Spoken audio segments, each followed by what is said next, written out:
Everyone, it's Mrs. Thompson. Thanks for being in class today and for being good for the sub. We are going to talk a little bit today about the conservative movement, just about what happened during really Reagan's presidency more than anything else. So we're just going to go ahead and get started. Please fill out your note sheet and we will discuss it next class during I think I see you on Thursday. So let's go ahead and get started. So the atmosphere in the 80s, we know that the 1960s had a lot of turbulence. It had a lot of change. There was a huge distrust of government. A lot of people felt that with the Watergate scandal, with Gerald Ford and him having so much support for Nixon, and then Carter coming in with the Iran hostage crisis, there was just a lot going on. We're going to see a shift in the mood in the 1980s. We are going to get a new president in Ronald Reagan. But that didn't mean that people still didn't trust government. In the summer of 1980, Jimmy Carter's approval rating was one of the lowest in history. He's right there with Herbert Hoover when the stock market crashed. He had a 21% approval rating. So the other thing that was happening in the during this time is the economic crisis. We had severe inflation. We had a lot of, you can see right here, long lines, excuse me, at the gas stations, gas being sold out. And so people were definitely ready for a change. They were looking for a new leader because there was so much of that distrust. So you're going to see a shift in politics. You do have conservatives versus liberals. And so let's talk about those a little bit and just how they're represented in the political parties. So you have Republicans, and Republican views differ from Democrats, obviously. They tend to be conservative, wanting to limit government. They feel that people should be able to have the freedom to pursue their own goals, whether that's a free market society and entrepreneurship, but they should be able to take care of themselves. They do believe in traditional American values, so they are more traditional in family life and pursuing those American values. They do believe in a strong national defense. So you will see that they spend a lot more money on our national defense. There is also a belief that people or individuals can solve their own problems. They can, they should be able to solve their own problems. So liberals, on the other hand, are Democrats. They want equality for all when it comes to government action. They feel that it is the duty of the government to alleviate some of the social ills that we are faced with. And they want to protect civil liberties, so our civil rights and our civil liberties. And they emphasize the need for government to actually solve a lot of the problems that people face in life. So if people are struggling or if they are living in poverty, that the government should step in and try to help them solve some of these problems. So we are going to have in November of 1980 an election. Hot topic is going to be the economy. This is just a picture of Ronald Reagan being sworn in. So we are going to see a new president. There is, like I said, the hot topic is going to be the economy. There's severe inflation. It's going to reduce Carter's chance for reelection. The Republicans are going to nominate Ronald Reagan. He is the former California governor. And what he promises a lot of Americans is tax cuts. One of his main philosophies is that Americans know how to spend their money better than the government. So let's cut taxes and put money back in the people's pockets. And he's going to critique Carter for being indecisive and also feels that he is a weak leader. So during Carter's presidency, he felt that Carter just he flip-flopped a lot from cutting taxes or cutting spending and then spending money. So he used that to his advantage. Now, Reagan is going to win by a fairly large margin. The total population at this time is about 225 million people. We do see kind of a low voter turnout with about 70 million people coming out to vote. Reagan is going to receive 51% of the popular vote to Carter's 41%, but the electoral college vote is going to be 91% to 9%. So even with this low voter turnout, it was a pretty big margin of victory for Ronald Reagan. As we know, on Reagan's inauguration day, the hostages in Iran are going to be released. So we're going to see 50 hostages released once they know that Jimmy Carter is out of office, and that occurs in January when Reagan takes office. So moving on to a little bit of information about Ronald Reagan. This is his presidential portrait. He is a former actor. He was born in Illinois. He really wasn't an A-list movie actor. He was more of a B-list movie.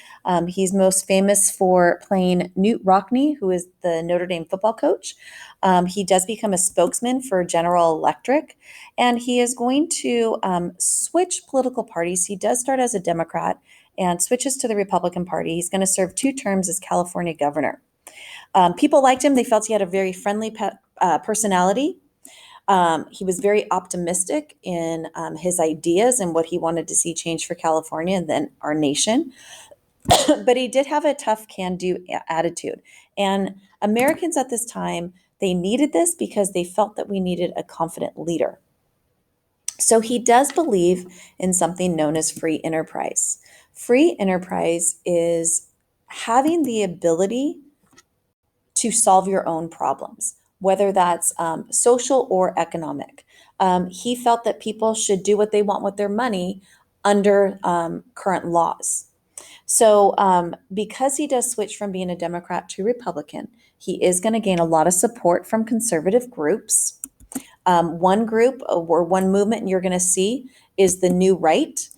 This is a movement that supported a conservative agenda. They felt that a lot of liberals caused a lot of the economic problems and that we were spending money on wrong programs.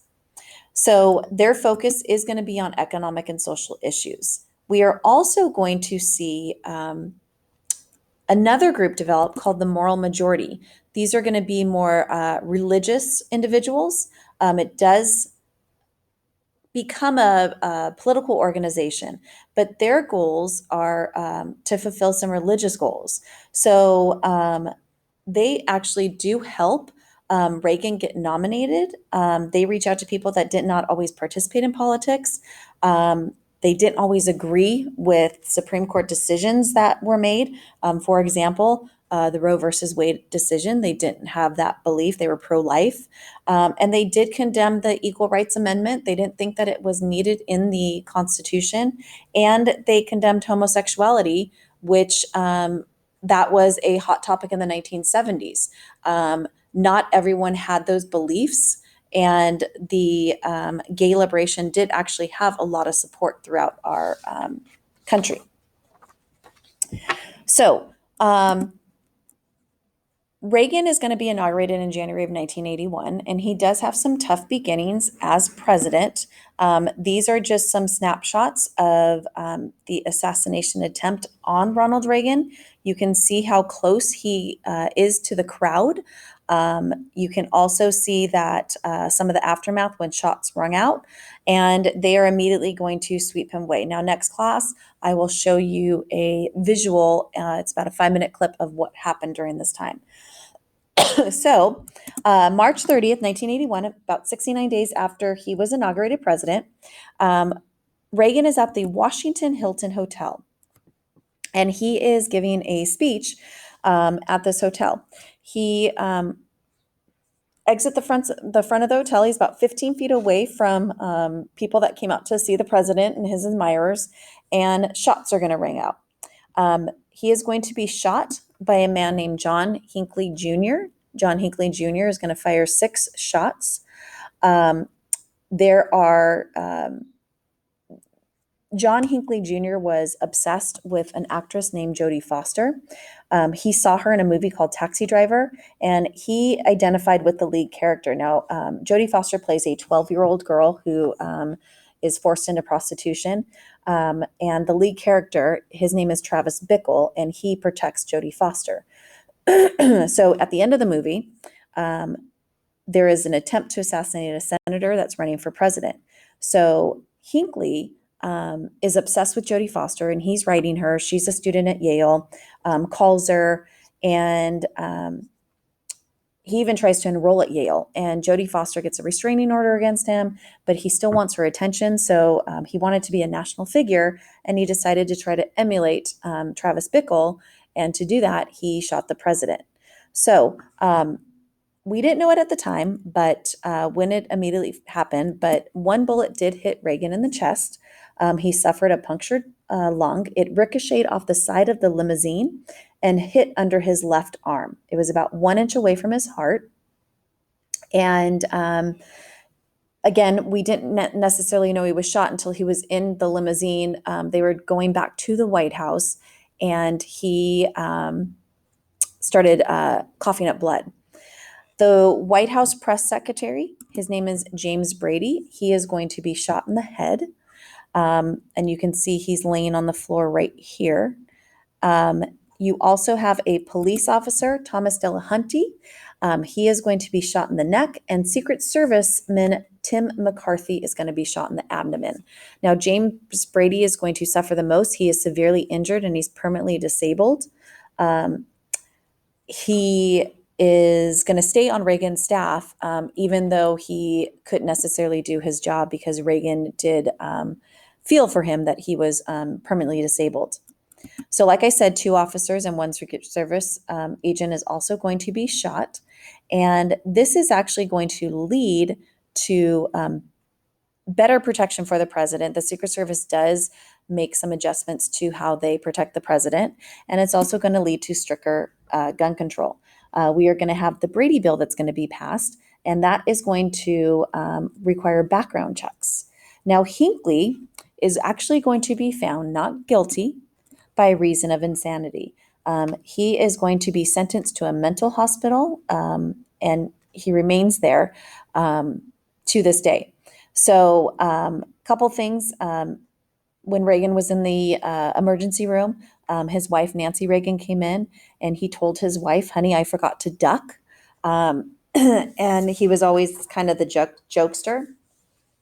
And about, I believe, about a week before this event takes place, Reagan is actually being interviewed at Ford's Theater. And one of his quotes was, I looked up at the president's box above the stage where Abraham Lincoln was sitting the night he was shot and felt a curious sensation. I thought that even with all the Secret Service protection we now have, it will probably still be possible for someone who had enough determination to get close enough to shoot the president. So that actually did come true at this time. So once he did recover, he is going to introduce his economic plan, which is going to be known as Reaganomics. This is just a picture of his press conference where he's giving some of the information regarding it.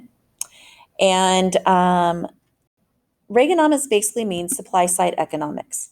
The government is going to reduce taxes. People are going to have more money to spend. The effect of this is that we're going to see economic growth because people are going to pump more money into the economy. When that happens, the government could, because of sales tax, collect more taxes. So in order to do this, to make sure we have enough in our federal budget, we need to reduce federal spending. So this actually goes against what's known as Keynesian economics, where we increase government spending and regulations. So Reaganomics is going to become the Economic Recovery Act of 1981. Taxes are going to be reduced by about 25% over 3 years. The upper class is going to get most of those tax cuts because they have more money to spend. The spending in social programs is also going to be cut. They are going to cut about $40 billion in social spending, social programs. We are also going to see deregulation occur, and this is the removal of government control over certain industries. So the telecommunication industry, the banking industry, and we're not going to see any effects of this until about 1989, the savings and loans crisis of 1989. We are going to have to bail out a lot of depositors because of the failed banks. Same thing we saw in about 2008. We're going to see about 1,000 banks fail because of the fraudulent activity and some of the risky loans that they were giving out. Now, this isn't going to be an overnight fix.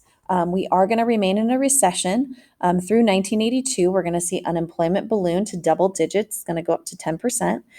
Blue-collared workers and farmers are going to suffer the most. They need the most help from the government, and that spending had been cut. In 1983, the economy will be on the upswing. The gross national product or the gross domestic product is going to go up, and we're going to see inflation go down. So this is going to be great for our economy. The working poor, though, we're going to see a wider gap grow. The working poor is going to increase, and the rich, they're going to grow richer. They're saving money. They have more money to spend. And we are also going to see our deficit and our national debt go up dramatically. Our deficit in 1981 is $79 billion. By 1986, it's going to be $220 billion. And our national debt is going to go up to $2.5 trillion by 1986. Now, we are going to see social programs. We're going to see their cutting in social programs, but we're going to see an increase in defense spending. Now, some domestic policies and issues that we are going to see. Reagan is going to win re-election in 1984 pretty easily. It's not going to be a very close election. People are happy with his presidency and what he's doing. We are going to see Reagan be able to nominate 3 Supreme Court justices. The most famous is going to be this woman, Sandra Day O'Connor. He is going to appoint or nominate the first female Supreme Court justice that's going to sit on the Supreme Court. We are going to see the Equal Access Act sign into law. What that's going to do is provide equal access to school facilities. And it's going to be a big win for religious groups because now religious groups can actually hold services in school facilities. The AIDS epidemic is going to become huge. 1981, we're going to see our first cases of AIDS in New York and San Francisco. The original thought was that it was a new strand of pneumonia. And we learned very quickly that it was a virus that could turn into, HIV is a virus that could turn into AIDS. We now currently have 40 million worldwide that suffer from HIV and AIDS. In the United States, we have a little bit over 1 million, and that's as of 2016. So it is still a huge problem. We are covering a lot of ground as finding not necessarily a cure for AIDS, but helping with some of the medication that HIV does not turn into AIDS. One of the biggest thing that's going to happen in 1986, we're going to see the Challenger explosion. This is going to take place in January, 73 seconds after takeoff.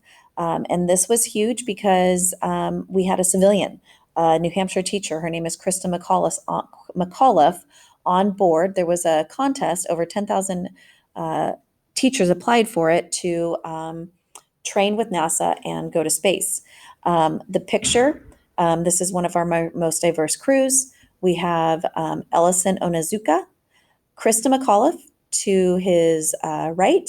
We have Greg Jarvis, and we also have another female, Judith Resnick. In the front, we have Michael Smith, Richard Scobie, and we have Ronald McNair. So it really was a very diverse crew. And the launch should have never happened because of the weather, but because of the contest and because we had a civilian going into space, they did not want to wait any longer. Last thing I want to touch on is the foreign policy of the 1980s. This is a picture of Mikhail Gorbachev with Ronald Reagan. And the biggest thing about our foreign policy was to bring down communism. We were building up our military without provoking war. We wanted to make sure we were prepared. So a lot more funding is going to go towards our US military. We are going to support anti-communists in different areas. In Afghanistan, we are going to support the Mujahideen. This is an Afghan opposition group that rebelled against government and rebelled against the Soviets. There was a war against the Soviets in Afghanistan because of this. It resulted in a lot of chaos for the country. Soviets are going to leave Afghanistan in 1989, and the Taliban is going to start making its way up to coming to power. In the Americas, we are going to support Nicaragua, the Contras, and the Contras is a U.S.-backed and funded rebel group. They are anti-communist. But the problem was they were committing large number of human rights violations and also used a lot of terrorist tactics. So not everyone supported Reagan using funds or supporting these anti-communist groups because they did bring a lot of terrorist tactics to their countries. Mikhail Gorbachev is the Russian leader at this time. He's going to work with Ronald Reagan on glasnost, which means openness, and perestroika. That is a typo. There should be an R after the T, and reforming society. So Ronald Reagan is going to travel to Brandenburg, Germany, where he's going to give his famous "Tear Down This Wall" speech. This is our visual reminder that communists does exist, and that there's that separation between East and West. So the most famous quote from that speech is Mr. Gorbachev, "Tear down this wall." And so they are going to start working together. They're going to have 4 summit meetings between 1985 and 1989. Reagan really wanted, his goal was to bring down communism before he left office. So a couple things that are going to happen. He is going to sign the Nuclear Arms Pact. We're going to see the reduction of nuclear weapons. Eventually, we are going to see the Berlin Wall come down. The Cold War is officially going to end in 1991, and the Soviet Union is going to break apart, and we're going to see them become the Russian Federation. All right, so that's it for today. Hopefully you filled out all your notes. Again, we will discuss this next Thursday after our field trip. And if you have any questions, pressing questions, you can always email me through School Loop or send me a remind text. Have a great weekend. Be safe. Make good choices. Bye.